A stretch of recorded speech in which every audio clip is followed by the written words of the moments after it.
Brian Flores because I think there's a very interesting topic or very interesting discussion to have about Brian Flores. And nobody's going to talk about this because everybody was entrenched in their opinion going into it. And Brian Flores had the most unbeatable defense in the world, which is racism, bro. You're not beating that, bro. Like, you're not beating that, bro.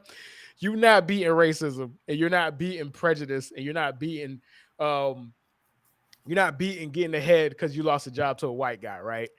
But with the success that the New York Giants are having, the success that the Dolphins offense is having, can we just acknowledge maybe the Dolphins maybe did the right thing? Now we're gonna get crucified because as black men, we are not allowed to say that.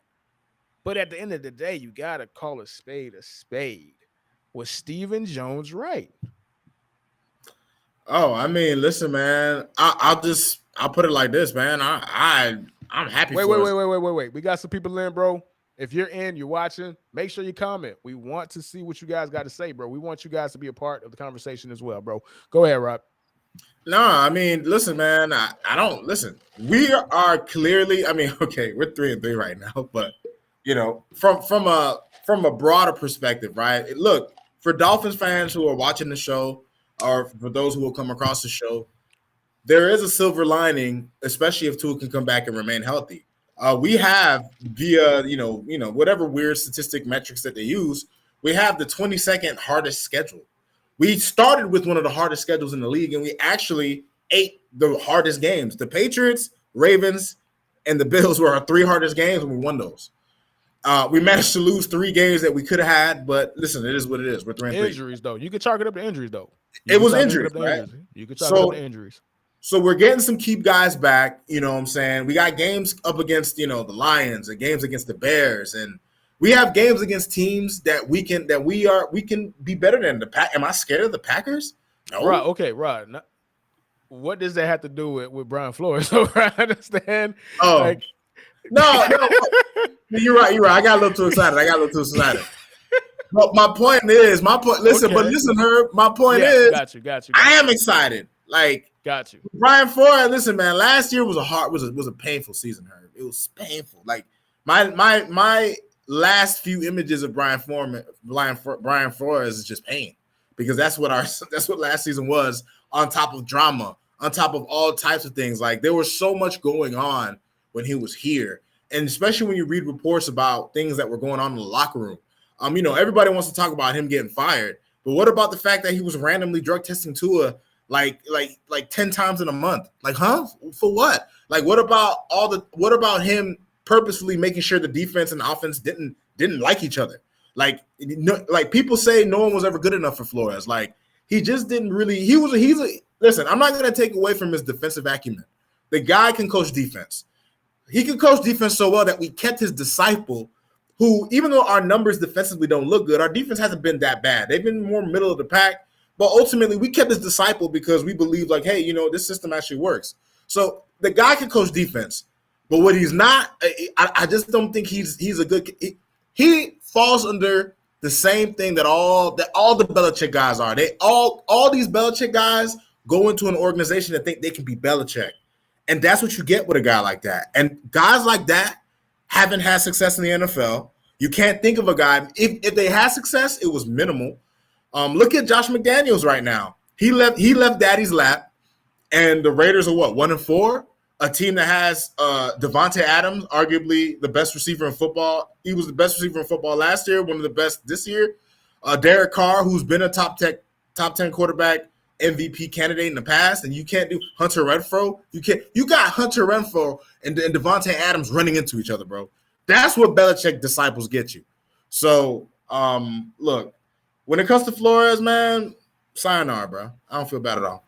Right. And the reason why I brought up Brian Flores is because, like I said, going back to the start of the conversation, he had a built-in defense that you cannot fight. You can't fight prejudice against a black coach. But when you actually look at the alleged facts and you actually look at how all the Dolphin players talk about him now that he's gone, Nobody liked him. And a lot of the reports that a lot of people in the media try to downplay was the fact that he was an asshole. No, this dude was a generational asshole, bro. We've never seen anything like him. You know what Yeah. I'm saying? Allegedly, right? Like Tua, forget what you think about Tua Tagovailoa as a football player, bro. As a man, have you seen a nicer quarterback in your life? Just a good person, bro. Why are you messing with that guy, bro? Like, what did you get out of that? Bro, You know Tua, what I'm bro, saying? when Tua's at the podium, you just want to pinch the nigga on the cheek, man. Like, I and swear to God. and Brian Flores hated his guts. Like Bro. there was something about Tua that kept Brian Flores up at night. It was like, I hate him. And I don't know. I don't know what it was, bro. Bro, Herb, Same you thing. got No, the, no, no. Same go thing. ahead, No, go no, ahead. because I got people watching, because there's a lot of backstory that people might be watching, might not know. Got you. Remember, Brian Flores' first year, Minka Fitzpatrick's lasted 6 games. Your first round pick. The next year was like, I don't want to play for that dude.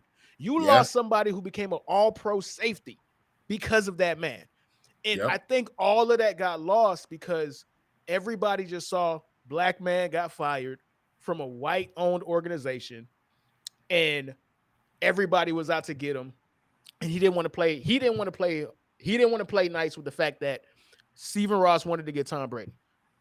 Why would you not want to get Tom Brady? I got to remember not to curse, but why would you not want to get Tom Brady? It's Tom Brady. Cool, whatever, fine, whatever. Cool. But why would you make it to the point where your players hate you, to the point where a all-pro safety, that's an asset. We are in a passing league, and you guys traded an all-pro safety that you got in the first round in the top half of the league 4 games into his second year because of one man. Stephen Ross was right. And he's suspended for a year because he was right, bro. And I just find that to be crazy. Maybe I'm looking into it a little deep. Maybe we're not looking into it deep enough. But because everybody was dug their heels on the fact that Brian Flores was wrong, no matter what he did to get himself fired, we made the conversation, we made the narrative that he got wronged because he was trying to do right. He didn't want to tank.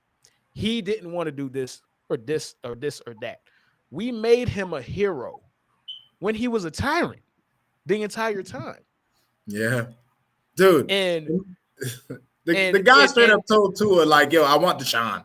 He told him, like, I want him. Like, we're looking to trade you. I just gonna be upfront with you. That's what he did. This is the hero that they tried to make Brian Flores. Brian Flores did not care about those 24 lawsuits against the women that Deshaun Watson allegedly assaulted. He didn't care about that. That's the hero that y'all want to make out to be a hero because he was a person of color at a position that doesn't normally go to people of color. And I get it. I understand it.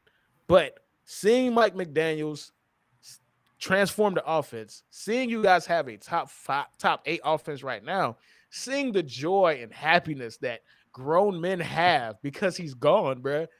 Like, what is there to talk about anymore, bro?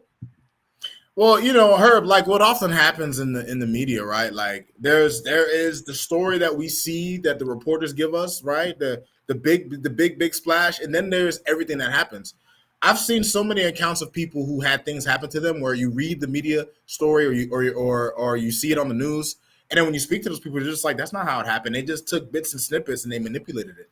And that's all it was. Like, no one cared about the actual facts or the truth. It's all about what makes the juiciest story. It's all about what can, we live in the fake outrage era. So what's more outrageous than, a black coach got wrongfully fired? Like, let's not look at the entire picture. Let's just look at the corner of the picture, focus all our attention and explode that. And that's what happened.